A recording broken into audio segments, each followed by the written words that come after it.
ફટાફટ જેટલું કાલે કરેલું છે કે પરમ દિવસે કરેલું છે એને એકવાર 5 થી 10 મિનિટની અંદર એને થોડુંક પૂરું કરવાની ટ્રાય કરી, બરાબર, કોલમના પોઈન્ટથી. સૌથી પહેલાં કોલમ બે કન્ડિશન બનશે. કોલમની અંદર યા તો બકલિંગમાં ફેલ થશે યા તો કમ્પ્રેશનમાં ફેલ થશે. બકલિંગમાં ત્યારે ફેલ થશે જ્યારે એની લેન્થ વધારે હશે કમ્પેર ટુ ડાયમેન્શન. જ્યારે વાત કરીશ ક્રશિંગની, તો ક્રશિંગમાં ડાયમેન્શન મારું ઓછું હશે કમ્પેર ટુ મારી સાઇઝ, કારણ કે સાઇઝ વધારે હશે અને સામે તમારો લેન્થ ઓછી હશે તો તમારું ક્રશિંગમાં ફેલ થવાના ચાન્સીસ છે. ક્રશિંગને જ્યારે પણ ફેલ થશે ત્યારે ધ્યાન એ આપશું કે એનો મતલબ એવો થયો કે કમ્પ્રેશનમાં શું થયો, પ્યોરલી ફેલ થયો. જ્યારે આનામાં શબ્દ આવશે એ શું આવશે, બકલિંગમાં ફેલ. શું થયો, બકલિંગમાં ફેલ થયો. ઇન્ટરમીડિયેટનો મતલબ શું હોય, ક્યારેક એવું પોસિબલ થઈ શકે કે બંનેમાંથી કોઈ એક પણ ફેલિયર થઈ શકે. યુલર કરીને એક ફોર્મ્યુલા છે જે કામ આવશે ફક્ત અને ફક્ત ફોર ધી લોંગ કોલમ, એટલે કે બકલિંગવાળા કેસની અંદર. જ્યારે વાત કરીશું શોર્ટ કોલમ અથવા તો લોંગ કોલમ, બંનેમાં કામ આવે એવી ફોર્મ્યુલા કઈ છે, રેન્કાઇન ફોર્મ્યુલા. કઈ છે, રેન્કાઇન ફોર્મ્યુલા. તો સૌથી પહેલા વાત કરીએ બકલિંગમાં ફેલ થશે તો જ આ યુલર ફોર્મ્યુલા તમને કામ આવશે. એની અંદર આપણે ડાયરેક્ટ સ્ટ્રેસની વેલ્યુ શું કરીએ છીએ, ઇગ્નોર કરીએ છીએ અથવા તો ગણતા નથી. એટલે કે ડાયરેક્ટ કમ્પ્રેશનની જે વાતો છે એને આપણે શું કરીએ છીએ, ઇગ્નોર કરીએ છીએ. અને મેઇન ફોકસ પોઈન્ટ હશે એ આપણો કયો હશે, m by z, where m is moment, z is section modulus. Long column general કેસમાં કોને કહેશું કે જ્યારે લેમડાની વેલ્યુ, સ્લેન્ડરનેસ રેશિયો, લેમડાની વેલ્યુ કેટલી હોય, મોર દેન 80 હોય. કેટલી હોય, મોર દેન 80 હોય. હવે લેમડાની વાતો આવી કેના માટે, તો સૌથી પહેલાં આપણે પીનું જે ઇક્વેશન લખ્યું એમાં આપણે પહેલાં ડિફાઇન કર્યું કે આઈ જેવો ઇન્ક્રીઝ થશે એવો પી ઇન્ક્રીઝ થશે, એલ જેવો ઇન્ક્રીઝ થશે એવો પી ડિક્રીઝ થશે. અગર હું એમ કહું કે એરિયા સાથે રિલેશન શું, તો એરિયા સાથે પણ કેવો છે, પ્રપોઝન છે. આર મિનિમમ કદાચ શબ્દ યાદ આવે તો એ પણ કેવો હતો, પ્રપોઝનલ હતો, સ્ક્વેરના પ્રપોઝનમાં હતો. અને આર શું હતો sir, square root of I by A હતો. શું હતો, square root of I by A હતો. લેમડા એટલે શું, એલ બાય આર. શું કહેવાય, આર નો જનરલી આપણે મિનિમમ લખતા હોઈએ છીએ, શબ્દ સાથે સાથે શું લખીએ છીએ, મિનિમમ. પણ એટલો મતલબ એટલો થયો, લેન્થ ડિવાઇડ બાય આર છે. શું છે, લેન્થ ડિવાઇડ બાય આર છે. એ તમારો શું બનશે, સ્લેન્ડરનેસ રેશિયો. એનો કોઈ રેશિયોનો કોઈ યુનિટ હશે નહીં. એના પછી આપણે 4 કેસની વાત કરી હતી. એક બાજુ ફિક્સ, બીજી બાજુ અગર ફિક્સ તો એલ બાય 2, એક બાજુ ફિક્સ, એક બાજુ સિમ્પલ, એલ બાય રૂટ 2, એક બાજુ સિમ્પલ સામે પણ સિમ્પલ, તો L is equal to L જેટલો. અને જો એક બાજુ ફિક્સ હોય અને એક બાજુ તમારો કેવો છે, ફ્રી પડ્યો છે, એટલે કે કેન્ટિલીવર ટાઈપનો કેસ છે, તો એમાં 2 into L બનશે. એની સાથે સાથે એક રિકમેન્ડેડ વેલ્યુ પણ આપેલી છે 0.5. 1/2 નો મતલબ થાય 0.5. 0.5 થી થોડોક હાયર કરશું તો 0.65. ઓલો એકચ્યુઅલી L બાય રૂટ 2 થાય 0.707, તો એને આપણે લેશું શું, 0.8 તરીકે. શું લેશું, રિકમેન્ડેડ વેલ્યુ છે 0.8 તરીકે. બાકીનામાં કંઈ ચેન્જીસ નથી. આના બેઝ ઉપર જ આપણે નક્કી કર્યું હતું કે સર જે પણ જગ્યાએ પી ની વાત આવશે એ અલ્ટિમેટલી એલ ઉપર તો ફરક પડે છે, આઈ ઉપર બી ફરક પડે છે. તો એલ ની અગર વાત કરું તો અહીંયા એલ કેવો થઈ ગયો, હાફ થઈ ગયો. હાફ મતલબ 50% થઈ ગયો. 50% ના કારણે એની લેન્થ તમારી રિડ્યુસ થઈ ગઈ. લેન્થ રિડ્યુસ થશે એટલે આપણે આ કેરિંગ કેપેસિટી તમારી ઇન્ક્રીઝ થઈ જશે. એટલે આ સૌથી મોટો, ધીમે ધીમે ધીમે તમારો સૌથી ઓછી કેરિંગ કેપેસિટી કેની હશે, કેન્ટિલીવરની. લેમ્ડાની વાત કરીએ, L by R minimum, where I is nothing but R is nothing but I by A. Circular માટે શું હશે, ડી બાય 4. આખી ચર્ચા કરી હતી, પાઈ બાય 64 ડી ની power 4 divide by pi by 4 D square. અને આનું સ્ક્વેર રૂટ કાઢી લીધું એટલે આપણે શું મળી ગયા હતા, ડી બાય 4. આ તો મેં વાત જે કરી હતી, મેઇન મુદ્દાની વાત હતી લાસ્ટમાં. આઈ વધારશો તો પી પણ વધશે. પી વધારવો હોય તો લેમ્ડાને શું કરવો પડશે, રિડ્યુસ કરવો પડશે. અને આર ને શું કરશો, વધારો. શું કરો, વધારો. બાકી આ પણ ચર્ચા કરી સૌથી બેસ્ટ સેક્શન. આ બે સારા જ છે એકચ્યુઅલી, બટ એનામાં પણ અગર હોલો છે તો એ સૌથી બેસ્ટ બનશે. એના પછી રિડ્યુસિંગ ઓર્ડરની અંદર તમને સૌથી બેસ્ટ સેક્શન કોલમ સેક્શન માટે જોઈ શકાય. રેન્કાઇન થિયરી બંને માટે કામ આવશે. લેમડા કોઈ પણ હોય કાંઈ ફરક પડતો નથી, ચાહે લેસ દેન 80 હોય, લેસ દેન 80 હોય યા ગ્રેટર દેન 80 હોય, કાંઈ ફરક નથી પડતો. બસ એના ઇક્વેશનની અંદર એક વસ્તુ ધ્યાન રાખશું, આ આવશે ક્રશિંગ વેલ્યુ. ક્રશિંગ કોના ઉપર ડિપેન્ડ કરશે? કે જે પણ મટીરિયલ યુઝ કર્યું છે એના ઉપર નક્કી થશે. સમજી લો સ્ટીલ યુઝ કર્યું છે તો એની જનરલ વેલ્યુ છે 300 ન્યૂટન પર mm સ્ક્વેર. એ એટલે એરિયા થઈ ગયો. આલ્ફા છે એ વન્સ અગેન કેવો છે?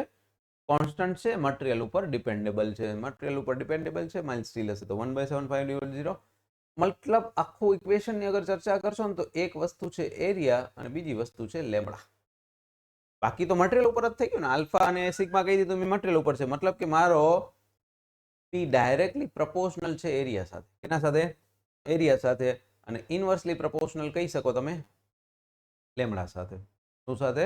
લેમડા સાથે. અને લેમડા એટલે જ હમણાં વાત કરી કે લેમડાને રિડ્યુસ કરશું તો પી ની વેલ્યુ વધશે, એરિયાને ઇન્ક્રીઝ કરશું તો પી ની વેલ્યુ વધશે. એ ચાહે યુલરમાં વાત કરો ચાહે રેન્કાઇનમાં વાત કરો, બંને માટે એ વેલ્યુ એજની એજ રહેશે. એના પછી આપણે થોડીક ચર્ચા કરી હતી કોલમ એસેન્ટ્રિક જનરલ કેસમાં બની જ જતો હોય છે ક્યાંક ને ક્યાંક, કે એનું સેન્ટર ઓફ કોલમ અને લોડનું જે સેન્ટર છે એ બંને એક જગ્યાએ નથી આવતું. એના કારણે એક જે શબ્દ આવે છે બે વચ્ચેનો જે ગેપ છે એને કહેવાય એસેન્ટ્રિસિટી. એને કહેવાય એસેન્ટ્રિસિટી. અને એના કારણે જે સ્ટ્રેસ જનરેટ થશે એ ક્યાંક ને ક્યાંક તમારા કોલમને નેગેટિવ એટલે કે ટેન્શન તરફ લઈ જશે. ક્યાં તરફ લઈ જશે? ટેન્શન તરફ થઈ લઈ જશે. અને આપણો જે મેમ્બર છે એ બાય ડિફોલ્ટ હંમેશા કેવો હોવો જોઈએ? કમ્પ્રેશનમાં હોવો જોઈએ, કારણ કે કોલમ છે એ એક્સિયલ મેમ્બર તમારે કામ કરવાનું છે. તો એ ન થાય એના માટે આપણે પેલા ઇક્વેશનની ચર્ચા કરીએ. બેનો એડઅપ કરશું તો P by A plus M by Z, અહીંયા માઇનસ કરશો P by A M by Z. અગર પી બાય એ ગ્રેટર છે એમ બાય ઝેડ તો કેવો આવશે? કમ્પ્રેશનમાં જ રહેશે. પરંતુ કોઈક સંજોગો વશાત આ થઈ ગયું તો એ શું આવી ગયું? ટેન્શન. અને આનામાં કોણ વધી શકે? એક તો મોમેન્ટ વધી શકે. ઝેડ તો બાય ડિફોલ્ટ કોલમનો પોતાનો જે સાઇઝ છે એના ઉપર ડિપેન્ડ છે. અને એમ છે એ કોના ઉપર ડિપેન્ડ છે? Sir P N eccentricity. એના ઉપર પી એન એસેન્ટ્રિસિટી. એટલે લેટ સપોઝ પી પણ ઇન્ક્રીઝ નથી કરતો પણ ઈ ઇન્ક્રીઝ કરી દઈશ તો પણ એમની વેલ્યુ તમારી વધી શકે છે. એટલા માટે એક શબ્દ આવશે આગળ જઈને એને કોર સેક્સ. શું કહેશું? કોર અથવા તો કર્નલ. શું કહેશું? કોર અથવા તો કર્નલ કહેશું, અથવા તો નો ટેન્શન ઝોન તરીકે પણ ઓળખવામાં આવે છે. એ જ વાત કરીને. અગર ગ્રેટર ઓર ઇક્વલ ટુ હશે તો ત્યાં સુધી કોઈ ટેન્શન નથી. આ જ કન્ડિશન બની ગઈ તો જ શું થશે? ટેન્શન આવશે અને મેમ્બર આપણે એમ કહેશું કે આપણો કેવો છે? ટેન્શનની અંદર છે. બાકી મેં કીધું રોમ્બસ શેપ કહેવાય એને. અને આનું કેલ્ક્યુલેશન જે તે સમયે બતાવ્યું હતું કે બી બાય 6 અથવા તો ડી બાય 6 થાય. જ્યારે સર્કલ હશે, સર્કલ માટે એ જ વસ્તુ શું બનશે? ડી બાય 8 બનશે. ડી બાય 8 બનશે. કયો કેસ? આ વિથિન રેન્જની અંદર એસેન્ટ્રિસિટી હશે ત્યાં સુધી ટેન્શન આવશે નહીં. એનાથી બારે ગયો તો શું આવશે? ટેન્શન. કારણ કે એસેન્ટ્રિસિટી વધી ને, એસેન્ટ્રિસિટી વધી તો એમની વેલ્યુ વધી, એમની વેલ્યુ વધી એટલે ટેન્શન તરફ જતો રહ્યો.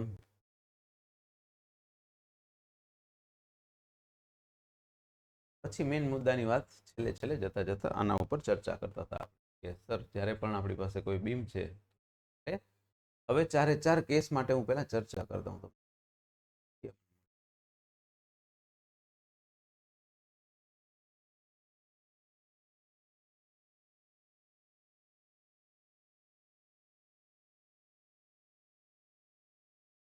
પોઈન્ટ લોડ લખ્યો હોય, પી ડબલ્યુ લખ્યો હોય તો એકની એક વસ્તુ છે એક્ઝામની અંદર પછી કંઈ બી સિમ્બોલ વાપરે. સપોઝ એલ છે. એના માટે સ્લોપની વાત કરીએ.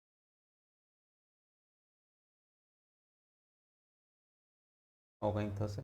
અહીંયા જે એંગલ બનાવે એ શું કહેવાય? આ જે ડિફ્લેક્ટ થાય કહેવાય ડિફ્લેક્શન. ડિફ્લેક્શનને ઘણી જગ્યાએ ડેલ્ટા લખશે, ઘણી જગ્યાએ આમ લખે. બધી વાત એકની એક છે. કોઈ જગ્યાએ વાય લખે. બધો મતલબ એકનો એક જ છે. સ્લોપનો મતલબ શું? ના લખેલું હશે ખાલી cantilever beam with point load. Cantilever beam with point load. With point load આપ્યો તો તરત તમારું ઇક્વેશન બનશે W L square by reflection delta અથવા તો વાય. જે શબ્દ વાપરો, જે યાદ રાખો. એક પાવર યાદ હતો તો એ જ શબ્દ વાતો કરીને કીધું હતું કે એક પાવર શું કરવાની છે? ઇન્ક્રીઝ કરવા. આ જ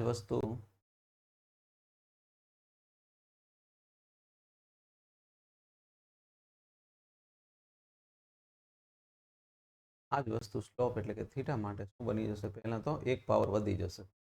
બરાબર, એ ચર્ચા આપણે કરી હતી. નીચે આવશે 6, ડેલ્ટામાં આવશે વળી પાછો એક પાવર ઇન્ક્રીઝ. ના 4 ઇક્વેશન તો બાય ડિફોલ્ટ યાદ રહી જાય એવા છે, કોઈ મોટી વાત છે નહીં. 2 3 6 ને 8 યાદ રહી જાય એવા છે. એટલે જ પણ હા, પહેલા મેઇન આ છે ને યાદ ન રાખવું પડે એના માટે આપણે ચર્ચા કરી કે સર કોનામાં પાવર 2 આવશે ને કોનામાં પાવર આવશે. પછી સિમ્પલ સપોર્ટેડ.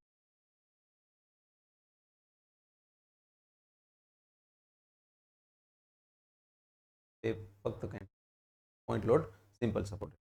કોના માટે? સિમ્પલ સપોર્ટેડ માટે થીટાની વેલ્યુ WL સ્ક્વેર. બરાબર, આવશે WL સ્ક્વેર.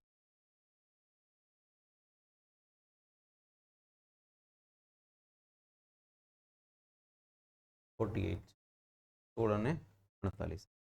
એવું જ બનશે કોના માટે? UDL માટે. પેલા theta WL raise to power કેટલી આવશે? 24 EI. એક ડેલ્ટાનું અહીંયા ક્યાંક લખી દઉં છું. WL રેસ ટુ 4 એ તો ખરા.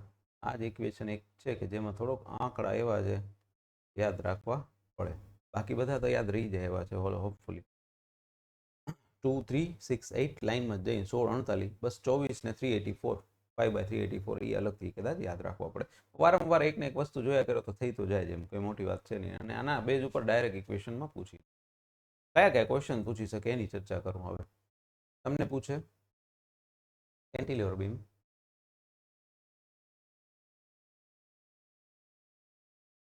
with point load depends on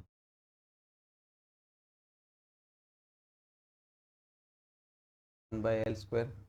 બીજો ઓપ્શન આપ L square cube ચોથો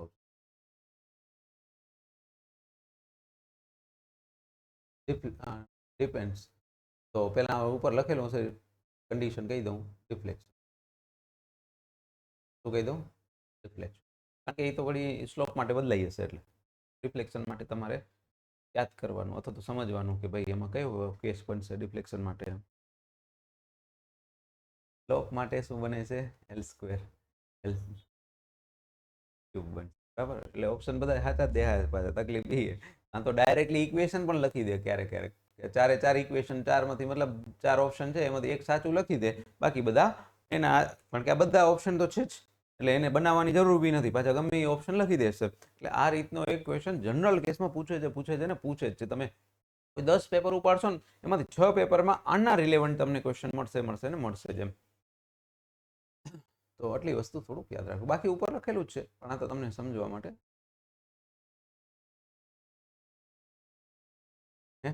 એટલે એકચ્યુઅલી હું છે ને હંમેશા એવું ટ્રાય કરતો હોઉં કે લખીને બતાવું એમ. આ તો આપણે ઓલા ફોકસમાં જઈએ છીએ કે સેમ ફોર્મ્યુલેશનમાં જઈએ, એટલા માટે આપણે થોડીક જગ્યાની તકલીફ થઈ જાય. કારણ કે એમને લખેલું છે ને એમની સાથે સાથે હું લખું છું, એટલે ખુલ્લું હોય ને તો ખુલ્લી કિતાબમાં થોડુંક લખવાની મજા આવે એમ. આ તો થઈ ગયું કામ. બાકી અહીંયા લખેલા જ છે એ વેલ્યુઝ. બરાબર, તો એક ચર્ચા કરશું મેટેરિયા. બહુ આના ઉપર પ્રોજેક્ટેડ નહીં હોય એ વસ્તુ આપણી, એટલીસ્ટ થોડી ઘણી હશે. જ્યારે ક્લાસ 1માં જાઓ તો આ વસ્તુ થોડીક વધતી જાય. ક્લાસ 2 અને 3ની અંદર થોડુંક ઓછું હોય છે, પણ એનું કામ શું હોય છે એના માટે પહેલા ચર્ચા કરો. આપણે એક ચર્ચા કરી હતી એસઆઈ. અગર કોઈ વખત 0 થી મોટી હોય, શું હોય? 0 થી મોટી. જેમ કે આવો કેસ બન્યો, આમાં એસઆઈ તમારી શું હશે? 0 થી મોટી જ હશે.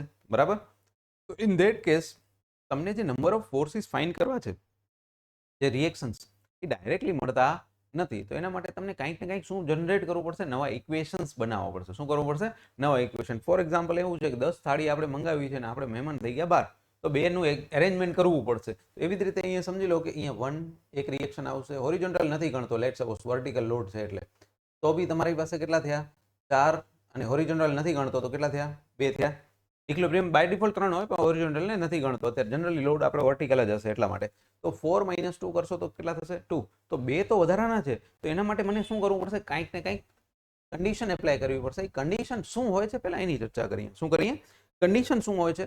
તો હમણાં થોડી વાર પહેલા આપણે ડ્રો કર્યો, લેટ સપોઝ આની, એના માટે મેં સ્લોપ જ્યારે બતાવું તો આવું થશે. એનો મતલબ સર અહીંયા સ્લોપ તો હશે જ, હશે, પણ ડિફ્લેક્શન અહીંયા આ પોઈન્ટ ઉપર શું હશે? 0 હશે, કારણ કે સપોર્ટ છે ત્યાંથી તો સાવ નહીં જાય ને. હા, દૂર જેમ જશો, સેન્ટર તરફ જશો, એમ ડિફ્લેક્શન તમારું ઇન્ક્રીઝ થશે, પણ સપોર્ટ આગળ શું હશે? 0 હશે. મતલબ કે મારી પાસે એક અલગથી કન્ડિશન ઊભી થઈ. મારી શું થઈ? કે સર સિમ્પલ સપોર્ટેડ હોય ને તો ડેલ્ટા બરાબર સપોર્ટ આગળ શું હશે? સપોર્ટ આગળ ડેલ્ટા શું હશે? 0 હશે. ખ્યાલ આવ્યો? નવું કંઈક તો ઊભું કરવું ને, બે ઊભા કરવાના જ છે નક્કી, ગમે એમ કોઈ પણ રીતે બે તો ઊભા કરવા પડશે. બીજું એક વસ્તુ બીજી કરીએ કે અગર મારી પાસે સપોર્ટ એ ની વાત કરું, સપોર્ટ બી ની વાત કરું, બે સપોર્ટ છે તો પાછા બે ડેલ્ટા તમારા શું બની શકશે? 0 બની શકશે. ઓર તમને એમ થાય સાહેબ કેન્ટિલીવરમાં પાછું એ નહીં થાય, એનામાં બીજી એક કન્ડિશન છે. એનામાં બીજી કન્ડિશન શું? જેમ અહીંયા કેમ કીધું કે અહીંયા સપોર્ટ આગળ શું થઈ ગયું? 0 થઈ ગયું, પણ અહીંયા 0 તો નથી થતો, પણ સામે અહીંયા સર શું થશે? થીટા શું હશે તમારો? 0 હશે. તો પાછી બાઉન્ડ્રી કન્ડિશન તો જનરેટ થઈ, ચાહે આવો બીમ હોય ચાહે પેલો બીમ હોય. ઓના બીમમાં ડિફ્લેક્શન સપોર્ટ આગળ શું થતું હતું? 0. હા, અહીંયા એક ઓર કન્ડિશન તો બનશે જ, ડિફ્લેક્શન આ જગ્યાએ તો પાછો 0 જશે. બે કન્ડિશન ત્યાં પણ મળશે, બે કન્ડિશન ત્યાં પણ મળશે. એટલા માટે ભાઈએ શું કર્યું? મોમેન્ટ એરિયા મેથડનો યુઝ કરવાનો છે, જેની અંદર બે કન્ડિશન આપણે એટલું યાદ રાખવાનું છે, બે કન્ડિશન હશે. બે કન્ડિશન કોના રિલેટેડ હશે? સ્લોપ અને બીજી.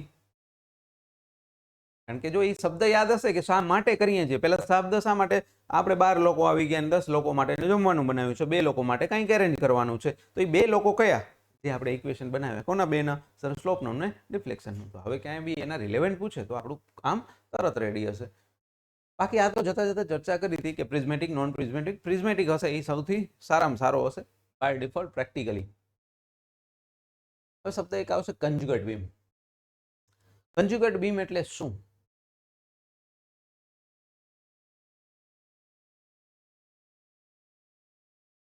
આ સમજી લો આપણો રિયલ બીમ છે. શું છે? રિયલ બીમ છે. હવે એને હું રિપ્રેઝન્ટ આ રીતે શું કરું છું? રિપ્રેઝન્ટ આ, જેની અંદર સિમ્પલનો રેપ્લિકા સિમ્પલ બને, કેન્ટિલીવર અગર કોઈ જગ્યાએ છે એ ફિક્સ બની જાય, ને ફિક્સ છે એ તમારો શું બની જાય? કેન્ટિલીવર હતો તો ફ્રી બની જાય. શું બની જાય? ફ્રી એન્ડ બની જાય. શું બની જાય? ફ્રી એન્ડ બની જાય. એની રેપ્લિકા બનાવું છું. કેમ રેપ્લિકા બનાવું છું? તમે અહીંયા જોશો તો અહીંયા 1 2 3 હતા અને ઇક્વિલિબ્રિયમ કન્ડિશન હોરિઝોન્ટલ ના ગણું તો 2 થાય. 3 - 2 એટલે 1 મારો શું બનશે? ક્યાંક ને ક્યાંક અનનોન બનશે. એને હું કઈ રીતે શોધી લઈશ? આવી રીતે એને જસ્ટિફાઈ કરીને. કારણ કે હવે જો અલગથી એકને બનાવો તો એ શું થઈ ગયો? ફાઇન્ડ આઉટ કરવો સહેલો બની ગયો. આ શું કરીએ છીએ? હવે મારી પાસે અનનોન વધારે છે. અનનોન એટલે રિએક્શન્સ. લેટ સપોઝ આ જ કેસની વાત કરીએ. 1, બીજો આવશે 2. હોરિઝોન્ટલ નથી ગણતો હું. બીજો અહીંયા આવ્યો. હોરિઝોન્ટલ નથી ગણતો મતલબ કે ઇક્વિલિબ્રિયમ કન્ડિશન મારી પાસે 2 છે. અનનોન વધારાનો કયો છે? 1 છે. તો હું એને એવી રીતે ફાઇન્ડ આઉટ કરીશ, રેપ્લિકા બનાવીને શું કરીશ? રિયલ બીમની સામે ઇમેજનરી એક બીમ જનરેટ કરીશ. એને કોન્જ્યુગેટ બીમ કહેવાય. શું કહેવાય? કોન્જ્યુગેટ બીમ કહેવાય. તો કોન્જ્યુગેટ બીમ એટલે શું? તો કે સર એવી રીતે બીમ જનરેટ કરવાનો છે કે અલગથી જે તમને એસઆઈ મળી છે, એક્સ્ટ્રા જે મળી છે એને શું કરો? મતલબ આમ કહેવાય ને 12 જણા છે તો 2 જણાને હું અલગથી અલગ રૂમમાં બેસાડીને કંઈક જે વધ્યું ઘટ્યું હશે એને આપી દઈશ. આ એવી જ વાત થઈ ને એકચ્યુઅલી તો. રિયલ જે હતું એ તો અલગ જ હતું. હવે ઇમેજનરી મેં શું બનાવી નાખ્યું? મારી રીતે. જેથી કરીને હવે આવું શું કામ બનાવું? સિમ્પલનું સિમ્પલ એટલા માટે કારણ કે સિમ્પલની હંમેશા અગર કાઉન્ટ કરું તો નંબર ઓફ ફોર્સ એક જ છે, વર્ટિકલ. તકલીફ ક્યાં પડે છે? ફિક્સ આવે ત્યાં જ પડે છે ને, કારણ કે ત્યાં 2 વધી જાય છે. શું થાય છે? 2 વધે છે. 2 વધે છે મતલબ અગર હું એને ફ્રી કરી દઉં, અગર હું એને ફ્રી કરી દઉં એનાલિસિસ પર્પસ માટે, તો એ ઓટોમેટિકલી મારી એસઆઈ કેવી બની જાય? 1 ઓછી થઈ જાય. શું થઈ જાય? ઓછી થઈ જાય. અલ્ટિમેટલી શું કરું છું? મને શિયર ફોર્સ અને બેન્ડિંગ મોમેન્ટ જનરેટ કરવાના રહેશે. શું કરવાના રહેશે? શિયર ફોર્સ અને બેન્ડિંગ મોમેન્ટ. પણ હા, એ પણ મને ખબર છે કે સર આ તો મારો રિયલ બીમ તો નથી જ. રિયલ બીમ નથી. તો આવું શા માટે કરીએ છીએ? આવું એટલા માટે કરીએ છીએ, અહીંયા સમજાવ્યું મેં કે સર આપણે બે કન્ડિશન એપ્લાય કરવી પડશે કોઈ પણ રીતે, સ્લોપ અને ડિફ્લેક્શનની. તો કોન્જ્યુગેટ બીમનો યાદ ઈ રાખશું, કોન્જ્યુગેટ બીમ, કોન્જ્યુગેટ એટલે ઇમેજનરી, કેવો રિયલની સામે ઇમેજનરી બીમ નો જે શિયર હશે, નો જે શિયર ફોર્સ બનશે એ રિયલ બીમનો શું બનશે, રિયલનો શું બનશે, સ્લોપ બનશે. કોન્જ્યુગેટ બીમનો જે બેન્ડિંગ મોમેન્ટ બનશે એ જ આનો શું બનશે, ડિફ્લેક્શન બનશે. શું બનશે, ડિફ્લેક્શન બનશે. આટલું વસ્તુ ખબર પડી. કારણ કે મને ફાઇન તો કરવાના છે ને એની હાઉ, શું કરવાના છે કોઈ પણ રીતે. એટલે આ એવું થાય કે સર તો પછી ઉપરના ઇક્વેશન આ બધા કામ આવે, એ કામ કરી લઈને તો હાલે ને, ચાલે. પણ સર આપણે અત્યારે તમે જોશો તો જે શીખ્યા છે એના કરતાં આ બીમ કેવો છે, અલગ છે ને. નથી આ સિમ્પલ, નથી આ કેન્ટિલીવર, ખ્યાલ આવ્યો, નથી આ સિમ્પલ, નથી આ કેન્ટિલીવર. મતલબ કે એનામાં હું ડાયરેક્ટ ફોર્મ્યુલેશન તો કામ નથી કરી શકતો, તો મને કંઈક તો કરવું પડશે ને એવું કે જેના કારણે મને શું મળે, સ્લોપ અને થીટા મળે. કારણ કે નહીં તો બધા માટે હું ઇક્વેશન જનરેટ કરવા બેસીશ તો હું ચર્યો થઈ રહીશ. કારણ કે લોડ પણ પાછો અલગ અલગ હોઈ શકે છે ને. કારણ કે જેટલા ઇક્વેશન સામે એટલા બે બે કેસ બનતા જશે, અને બે ક્વોન્ટિટી છે પાછી, એક સ્લોપ અને એક ડિફ્લેક્શન. બે ટાઈપના લોડ છે એટલે એક કેસ કરવા જાઓ તો મારે 4 બની ગયા. આના માટે તમે એમ યાદ રાખો, ચલો આના માટે વળી પાછું બીજું આવે. ચલો આ તો હજી આમ વાત થઈ ગઈ, આવું હોય તો ઓર કન્ડિશન બદલાઈ ગઈ. સો એવું ન કરીએ, એના બદલે એક શું કર્યું, ફોર્મ્યુલેશન કર્યું. શું કર્યું, ફોર્મ્યુલેશન. કે કોન્જ્યુગેટ બીમ ડ્રો કરીએ. શું કરીએ, કોન્જ્યુગેટ બીમ ડ્રો કરીએ, અને કોન્જ્યુગેટ બીમનો જે શિયર ફોર્સ આવશે એ જ આપણો શું બનશે, સ્લોપ. ક્વેશ્ચન ડાયરેક્ટલી આવી રીતે પૂછે છે, કોન્જ્યુગેટ બીમનો સ્લોપ, સોરી શિયર ફોર્સ છે એ શું રિપ્રેઝન્ટ કરે રિયલ બીમનો, તો શું આવશે, સ્લોપ. બેન્ડિંગ મોમેન્ટ શું રિપ્રેઝન્ટ કરે, ડિફ્લેક્શન. SS થી ડાયરેક્ટ યાદ રહી જાય, બાકી તો વધ્યું એક જ છે, બેન્ડિંગ મોમેન્ટ ને સામે શું હશે, ડિફ્લેક્શન. આપણે એટલું જ યાદ રાખવાનું થશે. એટલું ડન. નેક્સ્ટ વાત કરીએ મોમેન્ટ ઓફ ઇનર્શિયા અને સેન્ટ્રોઇડ. આગળ ઘણી બધી એની ચર્ચા કરી, હવે કેસ ટુ કેસ વાત કરીએ. સેન્ટ્રોઇડ એટલે શું, 2 ડાયમેન્શનલ બોડીનું શું બને, સેન્ટર બને. એટલે સર્કલનું સેન્ટર એનું એક્ઝેક્ટ પોઈન્ટમાં તમારા સેન્ટરની અંદર દેખાય. હવે યાદ કોના માટે કરવું પડશે, સેન્ટર ઓફ ગ્રેવિટી કેને કહેવાય, જ્યારે વોલ્યુમેટ્રિક વાત કરતા હોય. કોના માટે વાત કરતા હોય, વોલ્યુમેટ્રિક. આપણે વોલ્યુમેટ્રિકની ઘણી ચર્ચા એ નહીં કરીએ, આપણે મોટાભાગે 2 ડાયમેન્શનલ બોડી ઇનફ થઈ જાય છે. પણ આ બેમાં તો કંઈ યાદ રાખવાનું જ નથી. સેન્ટર એટલે D/2 કયો, વોટ જે કયો. ટ્રાયંગલમાં તમે જોશો,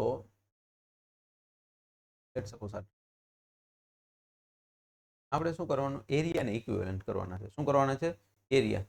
જેમ જેમ નીચે જાય તેમ તેમ એરિયા શું થાય છે, ઇન્ક્રીઝ થતો જાય છે. તો એનો મતલબ ઇક્વિવેલન્ટ કરવા જશો, એક એવી લાઈન ડ્રો કરી એના ઉપરનો એરિયા અને નીચેનો એરિયા, લેટ સપોઝ A1 છે ને આ A2 છે, એ કેવા બને છે, ઇક્વલ બને છે. શું બને છે, ઇક્વલ બને છે. અને એ જે એક્સિસ બની, ન્યુટ્રલ એક્સિસ કયો યા વોટેવર જે કયો, એ એરિયાનું જે ડિફરન્શિએટ કરે છે, ઇક્વલ એરિયા જ્યાંથી બનાવે છે, એ જે એક્સિસ છે એને શું કહેવાય, શું કહેવાય, સેન્ટ્રોઇડ એક્સિસ. રેક્ટેંગ્યુલરમાં એ વસ્તુની વાત જ નથી કરતા. કેમ, કારણ કે તમે ત્યાં સરખો જ બનતો હોય સેન્ટર ઉપર. અહીંયા કંઈક ને કંઈક ઇક્વેશન યાદ રાખવું પડશે ને એને શું કહેશું, T/3 કયો. કોઈક જગ્યાએ H લખ્યો છે તો શું કહેશું, H/3 કહેશું. શું કહેશું, H/3.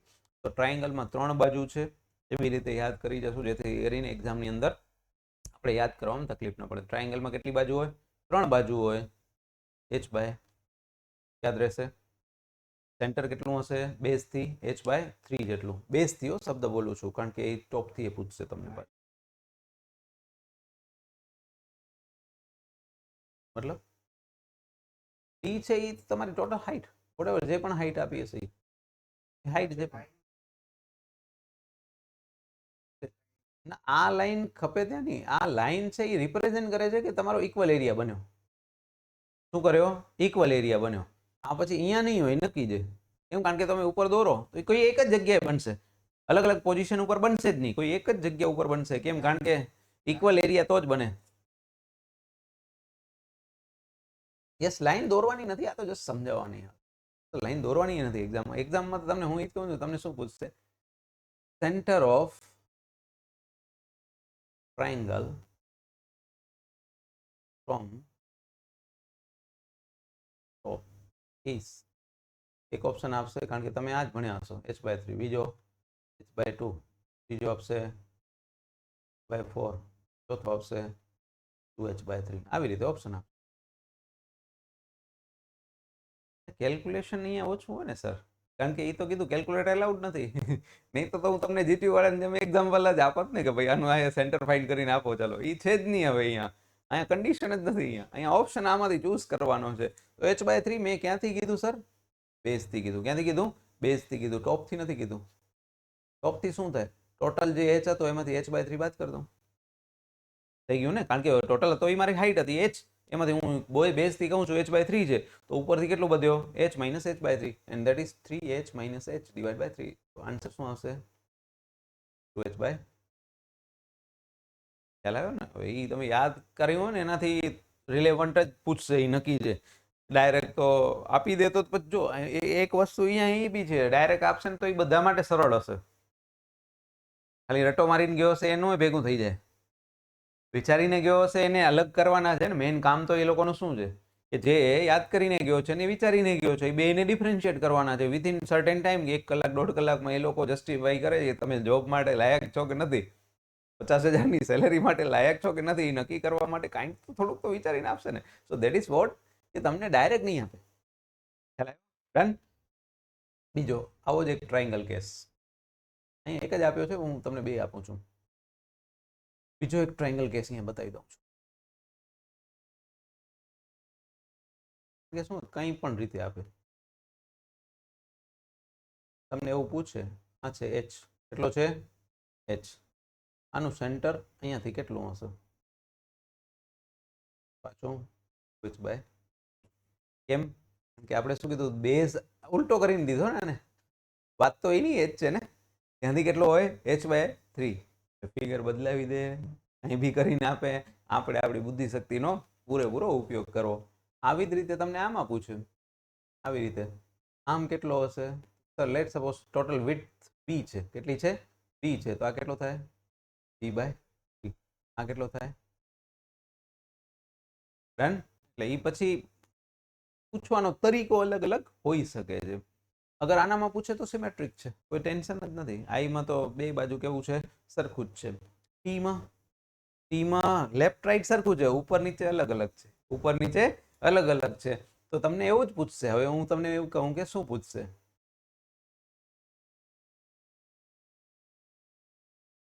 તેનું બગાડ દઉં ચાલશે કે? ભલે ઉભો.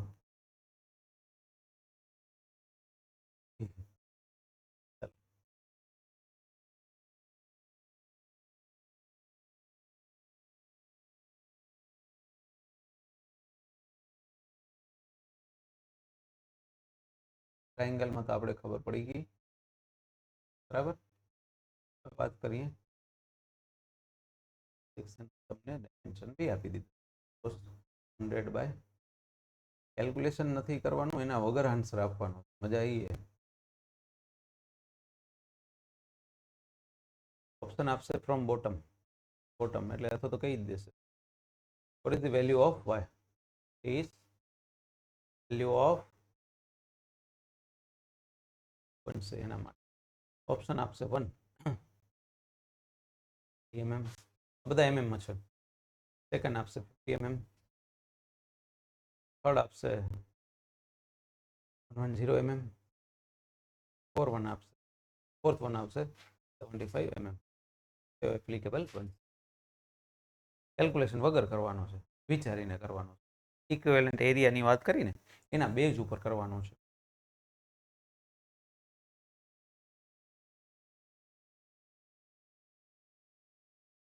હા, બી નહીં બને કારણ કે 110 એટલે ઓલમોસ્ટ ક્યાં પહોંચી ગયું? અહીંયા ઉપર તો એરિયા સાવ નાનો થઈ જશે. એનો મતલબ શું થઈ ગયો? પેલા આ બે તો નહીં જ આવે. શું કામ નહીં આવે? કારણ કે 30 અને 50 એ તો આનાથી નીચે આવી ગયા. આપણું સેક્શન હંમેશા ક્યાં જશે? થોડો ઉપરની તરફ. એટલે 50 અને જનરલી આ 100 ની વચ્ચે તમારો શું બનશે? આન્સર બનશે. એટલે પછી ઘણી વાર શું થાય, આવા પેપર હોય ને ત્યારે એકચ્યુઅલ પ્રેક્ટિસ આમાં ખાલી મતલબ મગજ એવું કીધું ને કે ચકાસણી કરવી છે કોઈના માઇન્ડની, તો આમાં બેસ્ટ થઈ જાય. અને પછી બહાર નીકળીને આપણે સ્ટુડન્ટ એમ કહેતા હોય સાહેબ આ વખતે દાખલાવાળા ક્વેશ્ચન પૂછ્યા હતા, પણ એકચ્યુઅલી દાખલો નથી, એપ્લિકેબલ છે તમારા થિયોરમ જે શીખ્યા છો અથવા જે થિયોરી શીખ્યા છો એનો એપ્લિકેબલ પાર્ટ છે. ડન છે? રેડી? બીજું એક વસ્તુ વાત કરી દઉં, ત્યાં લખેલી જશે પણ મને અત્યારે યાદ છે તો હું કહી. સર્કલમાં તો કઈ વાંધો જ નથી ને. હાફ સર્કલ આવ્યું ત્યારે સેન્ટર તમારું એ તો નક્કી છે, નીચે તરફ આવશે. બાય ડિફોલ્ટ આનું સેન્ટર ક્યાં હોય કે સર લેટ સપોઝ આ મારી પાસે ત્રિજ્યા છે આર, ત્રિજ્યા છે આર, બાય ડિફોલ્ટ r/2 હોય કે ના હોય? By default. પરંતુ મને ખબર છે સેક્શન મારો કેવો છે, થોડોક નીચેની તરફ આવતા હતા, મારી ડાયામીટરના કારણે વેલ્યુ વધે છે, તો મતલબ કે મારું સેન્ટર r/2 ના બદલે કંઈક અલગ જગ્યા હશે, અને એના માટે હું વાત કરું કે શું હશે 4r/3 પૂછી લે છે directly. Centre of half circle, centre of half circle કેટલું હશે? 4r/3π. આ જ વસ્તુ માટે પૂછે, આવી રીતે પૂછે. આના માટે x બાર અને y બાર બંને કેવા થશે? બંને શું થશે? 4r/3π, કારણ કે કોઓર્ડિનેટ સર્કલ થયું તો એ જ ને.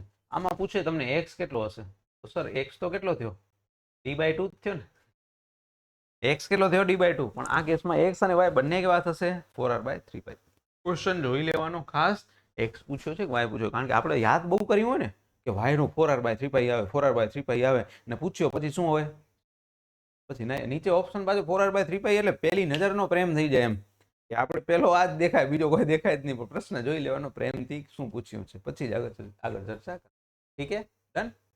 બાકી એમસીક્યુ કરશો ત્યારે તમને વધારે અંદાજો આવી જ જશે કે ક્વેશ્ચન્સ, પણ હવે થોડુંક સમજાશે કે શું કહું છું ને કેવી રીતે જાય છે આગળ કાંડો. બરાબર? બાકી એનું કેલ્ક્યુલેશન કરવા ના બેસાય, આપણી પાસે એટલો સમય અને કંઈ હશે નહીં કે આપણે એનું કેલ્ક્યુલેશન કરવા બેસીએ. મોમેન્ટ ઓફ ઇનર્શિયાની વાત કરીએ. યુનિટ હતો mm⁴ યા m⁴ બરાબર.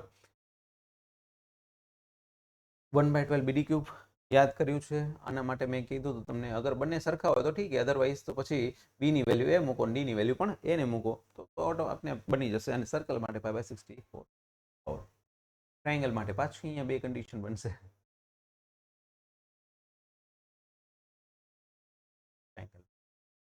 ટ્રાયંગલ માટે શું બને છે? એક ન્યુટ્રલ એક્સિસ એટલે કે જે સેન્ટર બન્યું ત્યાં, અને બીજું એક બને બેઝ.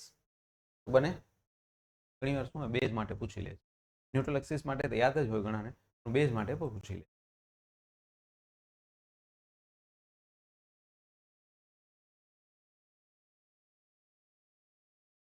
ખાલી પેલો વર્ડ પૂછું છું, આ બેમાંથી નાની વેલ્યુ કઈ ને મોટી વેલ્યુ કઈ? 1/36 કેવી હશે? નાની હશે, કારણ કે 36 ડિવાઈડમાં આવે છે એટલે. નીચે આવે મતલબ સોરી, આ તમારી કેવી બની? નાની. ઘણી વાર મિક્સ થઈ જાય છે છોકરાઓથી, આમાં આ આવશે કે પેલામાં આવશે. યાદ રાખવાનું ન્યુટ્રલ એક્સિસ આગળ હંમેશા કઈ વેલ્યુ આવશે? નાની. બેઝ આગળ કેવી આવશે? એનું કારણ બી સમજાવું. મોમેન્ટ ઓફ ઇનર્શિયા શું હતો? એરિયા ઇન્ટુ ડિફરન્સ લેતા હતા ડિસ્ટન્સનો. હવે જેમ જેમ ન્યુટ્રલ એક્સિસથી દૂર જઈશ એમ વેલ્યુ વધશે ને, ઓટોમેટિક યાદ રહેશે. એટલે ધીમે ધીમે બધી વસ્તુઓ સમજાશે ને કોરિલેટ થશે એકબીજા સાથે. ડન છે એટલું? વેલ્યુ તો યાદ રાખવી પડશે, એમાં આ યાદ રાખવાની જરૂર નથી, કારણ કે 1/12 bd³ કયો કે bh³ એક જ છે, એ રેક્ટેંગ્યુલર માટે હતો જ. નવું શું આવ્યું? 1/36 bh³. 1/36 આવશે એ ક્યાં આગળ આવશે સર? સેન્ટર ઉપર. હમણાં જ વાત કરી ને, સેન્ટર ઉપર. સેન્ટર એટલે કે ન્યુટ્રલ એક્સિસ કયો, સેન્ટર કયો, ત્યાં આવશે નાની વેલ્યુ. બરાબર? એટલે શું એ જ થાય છે બોલવામાં, આપણે 36 દિમાગની અંદર એવું કહેવાય કે 36 મોટા છે, એટલે પહેલા એ પ્રશ્ન પૂછ્યો 36 ના કારણે વેલ્યુ નાની બને છે. શું બને છે? નાની બને છે. યાદ રહેશે. મોટી વેલ્યુ ક્યાં આવશે? બેઝ આગળ. બાકી એ જ લખ્યું છે. અને હજી હા, ટોપ માટે બી કહી દઉં. ટોપ માટે અચ્છા, હવે ઓર તમે વિચારીએ કે જેમ જેમ તમે દૂર જશો એમ ઓર વધશે. વેલ્યુ યાદ રાખવાની છે, પણ કઈ રીતે યાદ રાખવી એ મહત્વની છે. હવે આ બંને કરતા આ મોટી છે ને, કારણ કે આ ડિસ્ટન્સ કેટલું થયું સર? 2h/3 જેટલું થયું. આ કેટલું હતું? કેટલું હતું? h/3 જેટલું. કારણ કે એકચ્યુઅલ ઓરિજિનલ કેસમાં હવે જઈએ, આને કહેવાય જી. જી એટલે ગ્રેવિટી હતો, સેન્ટર છે એટલે. કોઈ પણ બીજી જગ્યા ઉપર વાત કરું તો સમજી લો લખું છું ટોપ. હું લખું છું ટોપ. IG પ્લસ એરિયા ઇન્ટુ એનો h એટલે કે એનો ડિસ્ટન્સ કેટલો છે. આ તો મારો ખબર જ છે ને, ફિક્સ જ છે. એ કેટલો છે સર? 1/36 e તો મારો ફિક્સ છે. ટોપ ઉપર જાઉં છું તો મારી પાસે એરિયા તો એ તો જે આપણે ટ્રાયંગલનો બી ઇન્ટુ એચ રહે એ તો એ જ રહે ને, એ થોડી બદલાશે. એચ એટલે શું? આ પોઈન્ટથી આ પોઈન્ટ ડિસ્ટન્સ. શું કરવાનું? સ્ક્વેર કરવાનું. એટલે આપણે આવું બધું યાદ નથી રાખવાનું, પણ આ તો કઈ રીતે જનરેટ થાય છે એની ખાલી થોડીક ચર્ચા કરું છું. 2 એક ઉડી જશે, એક 2 તમારા વધશે, કારણ કે સ્ક્વેર છે એના કારણે. નીચે બનશે તમારા કેટલા સર? 3 નો સ્ક્વેર 9, 2/9 જેવું કંઈક બનશે. આ પણ એવું જ થશે, બી એચ ક્યુબ થઈ જશે, એચ ઇન્ટુ એચ, અને એક 2/9 તમારા શું બનશે? 2/9. અને હવે એલસીએમ યા વોટેવર જે તમે કહો, 36 નો એલસીએમ લેશો એટલે 4 વડે ગુણશો, 8 8 પ્લસ 1 એટલે કેટલા થઈ ગયા? 9 એચ ક્યુબ ડિવાઈડ બાય કેટલા વધ્યા? આવે 9 ચોક 36 થઈ ગયા. બી કઈ રીતે આવે છે આ ચર્ચા કરવાનો પાછળ મૂળ વેલ્યુ તો યાદ રહી જાય એના માટે હતો. બીજું આ જે વસ્તુ કરી એને કહેવાય પેરેલલ શું કહેવાય એને? Parallel axis theorem. શા માટે કહીએ છીએ એવું એની પણ ચર્ચા આપણે યાદ છે આના માટે. અને આપણે એક્ઝેક્ટ એને પેરેલલ એક લાઈન છે એના માટે આપણે શું કરવી? શોધી કર્યું તો સર એરિયા ઇન્ટુ એચ જે પણ હતો બે વચ્ચેનો એનો મલ્ટીપ્લાય કર્યો હતો. તમને ડાયરેક્ટ પૂછી શકે, કોઈ પણ એક્સ એક્સ નામ આપું છું કારણ કે ટોપ હોઈ શકે, બોટમ હોઈ શકે છે. શું આવે? આઈસી પ્લસ એચ એટલે શું? ડિસ્ટન્સ બિટવીન ટુ લાઇન્સ, અથવા તો બે કહીને આ બે પોઈન્ટ વચ્ચેનો ડિસ્ટન્સ. એ 2h/3 થાય, અહીંયા કને આ 2h/3 થશે, અહીંયા શું થશે? h/3 થશે. એટલે અત્યારે એ જસ્ટિફાઈ નથી કરતા કે h ની વેલ્યુ કેટલી લેવાની, કારણ કે એ તો ડિપેન્ડ ક્યાં કન્ડિશન તમને કીધી છે. પણ આ યાદ રહેશે પેરેલલ એક્સિસ થિયરમ. બીજો આવે એક પરપેન્ડિક્યુલર એક્સિસ થિયરમ.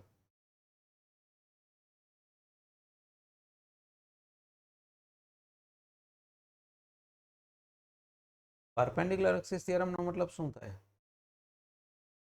બોડી છે, એક વાત કરું તો શું આવે કે સર એક એક્સ એક્સિસ આવે ને એક આવે વાય એક્સિસ, અને ત્રીજી કઈ આવશે? ઝેડ એક્સિસ આવે. શું આવે? ઝેડ એક્સિસ આવે. આ કેસ માટે આપણે એક ચર્ચા કરશું. ઝેડ અગર ફાઇન્ડ કરવી છે, એક્સ વાય અને ઝેડ ત્રણે એકબીજા સાથે કેવા હોય? પરપેન્ડિક્યુલર હોય, 90 એંગલ બનાવે. એને જ શું કહેશું? Perpendicular theorem. એક્સ ની વેલ્યુ વાય ની વેલ્યુ એડ કરો તો તમને શું મળે? ઝેડ ની વેલ્યુ મળશે. શું મળશે? ઝેડ ની. બાકી એ જ વસ્તુઓ જો ફાઇન્ડ કરી છે ફોર પર્ટિક્યુલર કેસ માટે bd³/3, જેમ આપણે યાદ રાખ્યું 1/12 bd³, બરાબર. અને જો તમને ફાઇન્ડ કરવી હોય કોઈ સર્ટેન ડિસ્ટન્સ માટે, સ્પેસિફિક ડિસ્ટન્સ માટે, તો તમે શું કરી શકશો? અલગ અલગ કેસ માટે. આવા કેસ માટે ઉપર ટ્રાયંગલ વાળું યાદ રાખ્યું, પછી સર્કલ માટે યાદ રાખ્યું, રેક્ટેંગ્યુલર માટે યાદ રાખ્યું. That's enough. આગળ યાદ કરવાની જરૂર નથી, કારણ કે અગર ક્યાંક જરૂરિયાત બી પડી, ઇક્વેશન યાદ હશે ને તો યાદ કરી શકશો. કઈ એક્સિસ થી? પેરેલલ એક્સિસ થિયરમ થી. તો પેરેલલ એક્સિસ થિયરમ થી તમે એ જ વસ્તુ અહીંયા કને બતાવી છે ક્યાંથી આવ્યું એને. પછી એક શબ્દ આવશે માસ મોમેન્ટ ઓફ ઇનર્શિયા. અત્યારે વાત કરી છે ને એરિયા મોમેન્ટ ઓફ થિયરે, ત્યારે આપણે શું કીધું? Metre square into metre square. તો શું કીધા હતા? Metre square into metre square, કારણ કે આપણે કોની વાત કરી હતી? એરિયા ઇન્ટુ એચ સ્ક્વેર કરી હતી. પણ અગર માસની વાત કરી છે, માસ ઇન્ટુ એચ સ્ક્વેર, તો માસનો યુનિટ શું થાય? કેજી. અને આ શું હોય? મીટર કે mm સ્ક્વેરમાં હોય. ત્યારે બી પૂછે કે અહીં યુનિટ હમણાં નથી,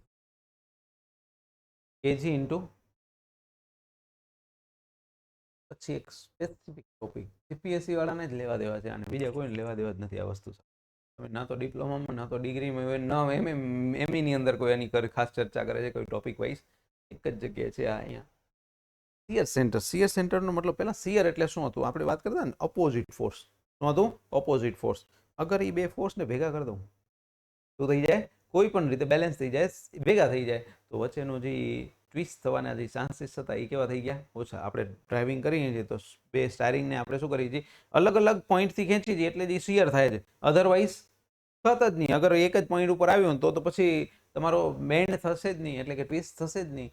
એને પહેલા શિયર સેન્ટર એટલે શું? કે જે જગ્યાએ ટ્વિસ્ટિંગ શું હશે? શું હશે? જેના કારણે ટ્વિસ્ટિંગ તમારું શું બનશે? ઝીરો બનશે. જેટલા બી સિમેટ્રિકલ કેસ છે ઉપરના ચારે ચાર તમે જુઓ, ઓલમોસ્ટ તમારું જે સેન્ટર ઓફ ગ્રેવિટી જે છે એ અને શિયર સેન્ટર ક્યાં થાય છે?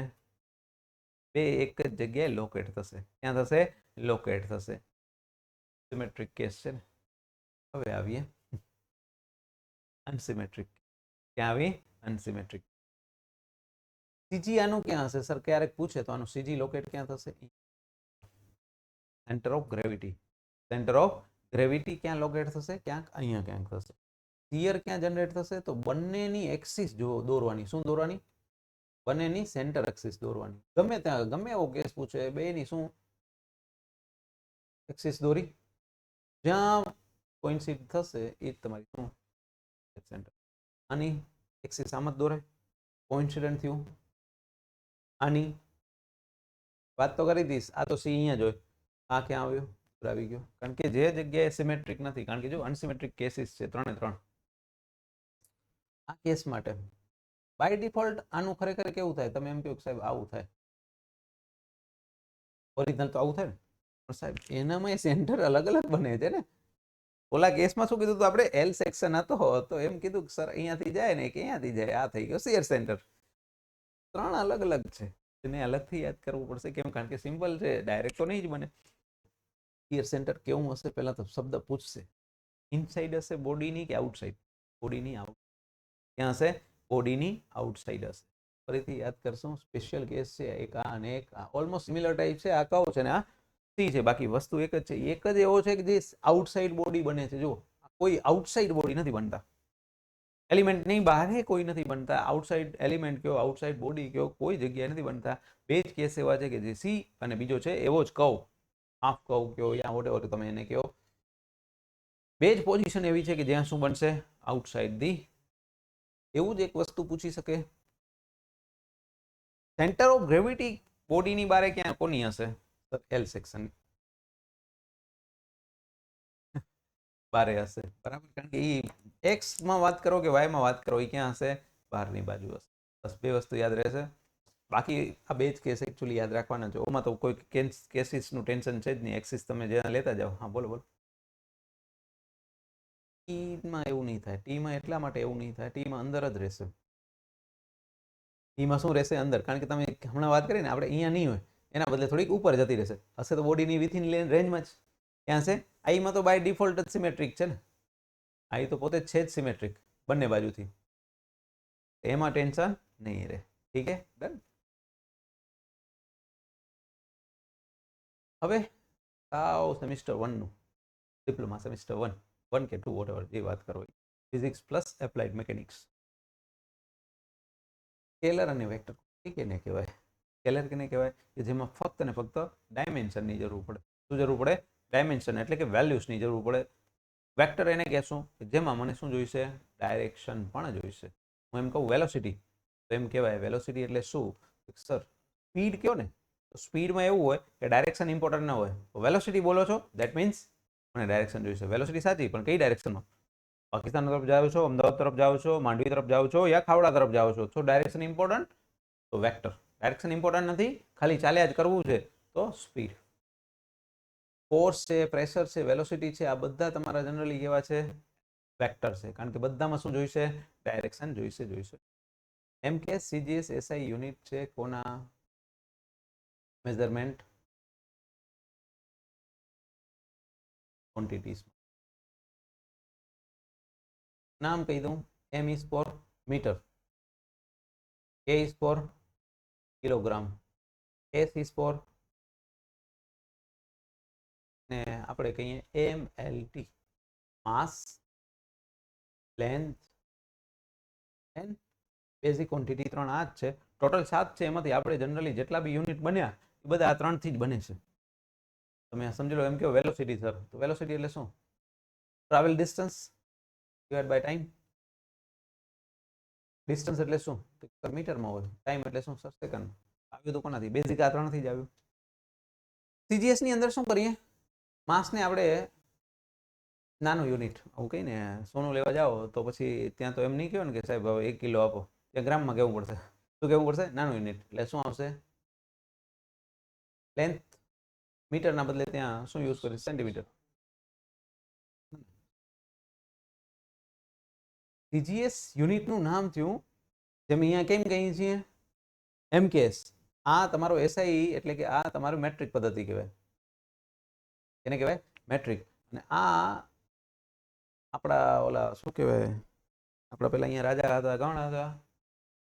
રાજા રજવાડા, અંગ્રેજો. આ કોણ આપી ગયું? અંગ્રેજો આપી ગયા. એટલે હજી તમે જોશો તો ફૂટ ઇંચમાં પાઉન્ડમાં વાપરી છે. હજી ફૂટ ઇંચ અથવા તો પાઉન્ડ આપણે તો જતું રહ્યું, પણ ત્યાં તો હજી ચાલે છે કે મેઝરમેન્ટ કરશે એવું કેજીના બદલે આપણે કેજી બોલશું તો એ શું બોલશે? પાઉન્ડ બોલશે. શું થયું? સીજીએસ છે એ આપણો નથી, એસઆઈ છે એ વર્લ્ડ વાઇડ હાલ્યો. શું હાલ્યો? World wide. એ એક ઇન્ટરનેશનલ યુનિટ થઈ ગયો, સિસ્ટમ કહેવાય, ઇન્ટરનેશનલ સિસ્ટમ કહેવાય, યા વોટ એવર ગયો. એની અંદર 7 ક્વોન્ટિટી આપી છે. કેટલી આપી છે? 7 ક્વોન્ટિટી એમએલટી સિવાય. એક આપ્યો છે એને કહેવાય મોલ. મોલ કોના માટે વપરાય? તો જે ક્વોન્ટિટી જથ્થો તરીકે વાપરીને, જેમ કે એવું કંઈ ઇલેક્ટ્રોન છે એ એટલા મોલ છે, કોઈ જથ્થાની વાત કરીએ તો મોલ કહેવાય. ઇલેક્ટ્રિસિટી જે કરંટ છે એના માટે એમ્પિયર આપ્યું. ટેમ્પરેચર માટે કેલ્વિન આપ્યો. આપણે ભલે ડિગ્રી યુઝ કરીએ છીએ પણ આવે છે શું? બાય ડિફોલ્ટ આવશે કેલ્વિન આવશે. ને હજી એક મને યાદ નથી રહેતો, કેન્ડેલા કરીને છે, એ છે લાઇટ માટે, લાઇટ ઇન્ટેન્સિટી માટે. તો કોઈ બાકી રહ્યો? એ હજી એક રહી ગયો, કયો રહી ગયો યાદ નથી, આટલા છે ઇન શોર્ટ. ના, સાથે સાથે થઈ જ ગયા, સાથે સાથે 7 ક્વોન્ટિટી. આ કોણ આપી ગયું? સેન્ટીમીટર ગ્રામ સેકન્ડ કોણ આપી ગયું? સીજીએસ અંગ્રેજો આપી ગયા. એના પછી આપણે કોણ યુઝ કરીએ? સોરી, આપણે શું યુઝ કરીએ છીએ? મીટર કેજીને સેકન્ડ. એસઆઈ નો મતલબ શું? એક ઇન્ટરનેશનલ સ્ટાન્ડર્ડ યુનિટ છે જે 7 યુનિટની વાત કરવાની. બાકી સ્કેલર ક્વોન્ટિટીમાં કયા કયા હશે? મેગ્નિટ્યુડ ઓનલી, માસ, સ્પીડ જો છે ને ઓપ્શનમાં આપેલો સ્પીડ તો જોઈ લેવો ને. સ્પીડ છે એ તમારી સ્કેલર છે. વેક્ટર હશે તો પાછો નીચે વેગ લખ્યો હશે. વેગ એટલે તમારો ઓલો વેગ છે, પ્રવેગ છે, એટલે એક્સલરેશન બોલો, પછી ઓલું વેલોસિટી બોલો, એ બધા તમારા કેવા આવશે? વેક્ટર ક્વોન્ટિટી આવશે. આ ક્યાંય નહીં સાંભળ્યો હોય. હું બે તો બધે સાંભળ્યા હશે તમે, આ ક્યાંય નહીં સાંભળ્યો હોય. આ બે તો હતા જ જિંદગીમાં. ત્રીજો કયો આવ્યો? Required plane. મતલબ તમે કયો છો ડાયરેક્શન લગાડું છું, એક ફોર્સ લગાડું છું, આ ફોર્સ લગાવ્યો, ડાયરેક્શન બી આ જ આવી, પણ આ પ્લેન ઉપર આવી, મને આ દિવાલને તોડવી હતી, તો બદલાઈ ગયું ને. લોકેશન ઓફ પ્લેન શું થઈ ગયું? ચેન્જ થઈ ગયું. એટલે સ્ટ્રેસ અને સ્ટ્રેઇનને આપણે શું કહેવામાં આવે છે? ટેન્સર ક્વોન્ટિટી કહેવામાં આવે છે. કારણ કે અહીંયા લગાવી અને અહીંયા લગાવી, ડાયરેક્શન બંનેની એક જ છે. શું છે? ડાયરેક્શન એક જ છે. હવે અહીંયા કને બદલાઈ ગયું કારણ કે પ્લેન અલગ અલગ છે. શું છે? પ્લેન અલગ અલગ છે. સ્ટ્રેસ અને સ્ટ્રેઇન એના માટે રિસ્પેક્ટિવલી અલગ અલગ થઈ જશે. ફંડામેન્ટલ ક્વોન્ટિટી મેં કીધું 7 પિરામિડ નીચે જો લખ્યું છે, મેં જે ચર્ચા કરી તમને. બાકી બધી સાથે સાથ length, mass, time, electric current ampere, temperature kelvin, amount of substance mall અને ઇન્ટેન્સિટી છે. કેના છે? હું છું ને સિગ્મા સાડો અવળો હશે પણ આવશે તો ખરું. આ તો મને નથી લાગતું યાદ રાખવાની તમને જરૂર હોય. થોડું ઘણું એટલું તો આશાની અપેક્ષા રાખીએ કે જિંદગીમાં કરેલું હશે એમ. ચલો, સ્ટેટિક કોને કહેવાય? ડાયનેમિક કહેવાય. પહેલા સ્ટેટિકનો મતલબ શું? અગર બોટલની અંદર પાણી ભર્યું છે એ શું કહેવાય? સ્ટેટિક. કારણ કે જે પણ એનામાં લિક્વિડ ભર્યું છે એ પાણી છે, લેટ્સ સપોઝ અત્યારે એની વેલોસિટી શું છે? 0. પરંતુ આ જ પાણી પાઇપની અંદરથી જાય છે તો વેલોસિટીની અંદર હશે. શું હશે? વેલોસિટીની અંદર હશે. તો પહેલા સ્ટેટિકનો મતલબ v is equal two 0 લિક્વિડનો, ડાયનેમિકમાં v is equal two કંઈક તો હશે. મતલબ પ્રેઝન્ટ હશે. એ પછી થોડીક વેલોસિટી હોય, વધારે વેલોસિટી હોય, એ મતલબ નથી. હવે આ બે વર્ડ એના ઉપરથી જ આવે. બાકી આ તો વસ્તુ લખી દીધી v ઇઝ ઇક્વલ ટુ 0. એના માટે શબ્દ બોલે છે બોડીઝ એટ રેસ્ટ અને બીજો બોલે છે બોડીઝ ઇન મોશન. વસ્તુ એકની એક જ છે. અંદર બે ભાગ્યા આવે. શું આવ્યા? બે ભાગ્યા. હવે આપણે ઘરમાં પાણી આવે છે, કોઈ કહે છે નર્મદાનું આવે છે, કોઈ કહે છે મ્યુનિસિપાલિટીનું આવે છે. પણ અગર મને ફરક નથી પડતો, નળ ચાલુ કરું પાણી આવવું જોઈએ, ચાહે નર્મદાનું આવે ચાહે મ્યુનિસિપાલિટીનું આવે. તો મતલબ હું કોઈ કન્સિડર કરતો જ નથી ક્યાંથી મારા ઘરે પાણી આવે છે. વિથઆઉટ કન્સિડરિંગ ફોર્સ, ક્યાંથી આવ્યો, શું કામ આવે, મારે નળ ચાલુ કરું પાણી આવવું જોઈએ, એવા વ્યક્તિત્વ અથવા તો એવા લોકોને શું કહેવાય? કાઇનેમેટિક. પણ અહીંયા કયા કયા વર્ડના કારણે પાણી આવ્યું, ક્યાંથી આવ્યું, શું કામ આવ્યું, ક્વેશ્ચનરી કરી, એને શું કહેશું? કાઇનેટિક્સ. શું કહેશું? કાઇનેટિક્સ. બંનેમાં ફોર્સ સિસ્ટમ તો હશે જો પ્રેઝન્ટ, બટ એની મહત્વ નથી આપતો. અગર મહત્વ નથી આપતો કાઇનેમેટિક્સ, મહત્વ આપું છું જમવાનું ઘરે બનાવ્યું કે બહારથી લઈ આવ્યો એનાથી મતલબ નથી અગર, તો પછી કાઇનેમેટિક્સ. બરાબર? અને કાઇનેટિક્સનો મતલબ ક્યાંથી લઈ આવ્યો, શું કામ લઈ આવ્યો? ફોર્સ અલગ અલગ ફોર્સ સિસ્ટમની તો ચર્ચા કરી કે અહીંયા લાગુ છું, લગાવું છું તો એની અસર અહીંયા થશે. તો હવે આ જે ખબર બી આપને છે જ બધી, કઈ રીતે એનું નામકરણ કરવું? Principal of superposition. સુપરપોઝિશનનો મતલબ એવો થયો, સમજી લો કે અહીંયાથી બે વ્યક્તિ, ત્રણ વ્યક્તિ કામ કરે છે, એના બદલે હું એક એવો વ્યક્તિ લગાવી દઉં એ બધાને શું કરી નાખે? રિપ્લેસ કરે. જેમ આપણે કહીએ ને માણસોના બદલે એઆઈ આવી ગઈ, 10 માણસો કામ કરતા હતા એના બદલે એઆઈ એકલો બનાવી દે, તો એને શું કહેવાય? Principal of superposition. શું કહેવાય? સુપરપોઝિશન. બીજું એક છે પ્રિન્સિપલ ઓફ ટ્રાન્સમિસિબિલિટી. ટ્રાન્સમિસિબિલિટીનો મતલબ શું? જેવો અહીંયા એની અલાઇનમેન્ટમાંથી ફોર્સ લગાવ્યો કોઈક લાઈન ઉપર, એની જે અસર હશે ને દરેક જગ્યાએ સેમ ટ્રાન્સમિટ થશે. આપણે કહીએ ને ટ્રાન્સમિશન ટાવર છે, મતલબ શું કરે છે? એ ટ્રાન્સમિટ કરશે. શું કરશે? ટ્રાન્સમિટ. ફોર્સની એક ડાયરેક્શન છે એ તમારી શું કરશે? ટ્રાન્સમિટ કરશે. ના આના આ લાઈનના એલિમેન્ટ ઉપર સરખી જશે. એટલે જ આખી, કારણ કે બોડી આપણે ડિફોર્મેબલ નથી વિચારતા. હવે સમજો ટેબલને હું કાપું છું તો એ ટેબલ આખું ખસશે. અડધું અડધું ખસ્યું તો પછી ડિફોર્મેબલ થઈ ગઈ, તો પછી રબર જેવો થયો, અમુક પાર્ટ ગયો ને અમુક પાર્ટ રહી ગયો. હા, આપણી બોડીને ન કરાય એવું. આપણી બોડીમાં અલગ અસર આવશે. હું અત્યારે સોલિડ બોડીની વાત કરી રહ્યો છું. પછી એક આવશે parallelogram theorem, law of triangle, Lami's theorem અને લો ઓફ ફેલિગન. ચર્ચા કરતા હું નીચે 100% હશે પેરેલોગ્રામ થિયરમ. પહેલા તો કોઈ બે ફોર્સ છે E અને Q, એને હું ગ્રાફિકલી રિપ્રેઝન્ટ કરું છું પેરેલલથી. E ની પેરેલલ, Q ની પેરેલલ, અને આ જે બને એક જે બે તમારા પોઈન્ટને જોઈન કરતી જે લાઈન છે એને કહેશું રિઝલ્ટન્ટ, પરિણામી બળ. શું કહેશું? પરિણામી બળ. એટલે તમે કેલ્ક્યુલેશન વગર પણ તમે શું કરી શકો? ગ્રાફિકલી મેઝર કરી શકો. હા, કેલ્ક્યુલેશન માટે શું હશે? ઇક્વેશન ક્યાંક કદાચ યાદ રાખ્યું હોય જિંદગીમાં, એટલીસ્ટ આવ્યું હોય એવું ક્યાંય લાગ્યું હોય. ના આવ્યું તો P square plus Q square 2pq cos theta. એવું છે law of triangle. Law of ટ્રાયંગલમાં બે ફોર્સ હશે, લેટ્સ સપોઝ P અને Q. તો બાય ડિફોલ્ટ એ જ પાછું થશે ટ્રાયંગલ ફોર્સ. આપણે P square plus Q square 2pq cos theta જેવી રીતે કરતા હતા, એના બદલે cos થીટાને બદલે શું આવી જશે? P square Q square is equal to R square આવી જશે. લામીસ થિયરમ ત્રણ ફોર્સ માટે છે. કોના માટે? ત્રણ ફોર્સ માટે છે. પેલા અહીંયા નીચે હશે જ, બાકી નીચે વાત કરેલી હશે. ત્રણ ફોર્સ માટે છે, P Q કોઈક. લેટ્સ સપોઝ આ જે એંગલ છે આલ્ફા છે, આ છે એ બીટા છે, અને આ છે લાંબી. એવું કે છે P ની સાથે P ની સામે વાળો એંગલ જોવાનો,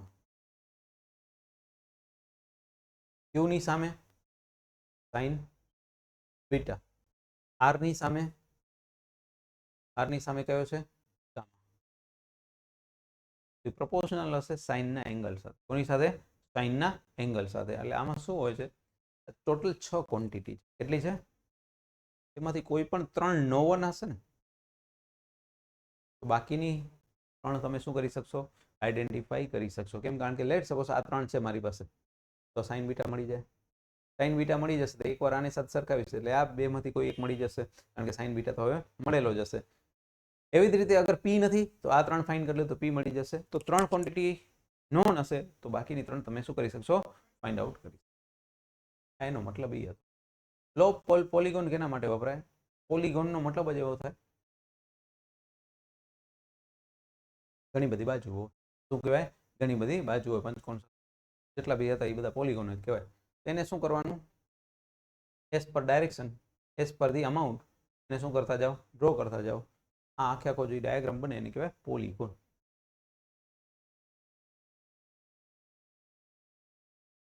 SI unit newton, CGS unit છે ડાયન. શું છે? ડાયન. તો 1 newton is equal to 10 raise to power 5 tan એ ડાયરેક્ટલી એમસીક્યુમાં તમને પૂછી શકે, ઉપરવાળા કદાચ ના પૂછે કારણ કે એને લેવા દેવા નથી. આ શું હે થોડાક લેવા દેવા ખરા, શું કહેવાય થોડાક લેવા દેવા ખરા. ન્યૂટન ઇઝ ઇક્વલ ટુ શું થાય 10⁵ tan થાય. બાકી આ તો યાદ જ હશે. એમએલટીમાં કઈ રીતે લખવાનું એની વાત કરી લઈએ. કેજી મીટર પર સેકન્ડ સ્ક્વેર, આ એકચ્યુઅલી યુનિટ છે ન્યૂટન. શું છે કેજી એટલે માસ ઇન્ટુ એક્સેલરેશન, એક્સેલરેશન એટલે થાય મીટર પ્રતિ સેકન્ડ સ્ક્વેર. કેજી એટલે શું થાય, માસની એક પાવર થઈ, લેન્થની કેટલી છે એક પાવર છે, ટાઈમની કેટલી છે બે તો છે પણ કેવી છે નીચે છે ડિવાઈડમાં એટલે m1 m1t બરાબર. બાકી હવે આનું કંઈ યાદ રાખવાનું નથી 10 બાકી પેલો લગાવ મેં કીધું નીચે હશે ઇક્વેશન બી છે. r square is equal two મેં r સ્ક્વેર કીધો p square q square 2pq cos theta.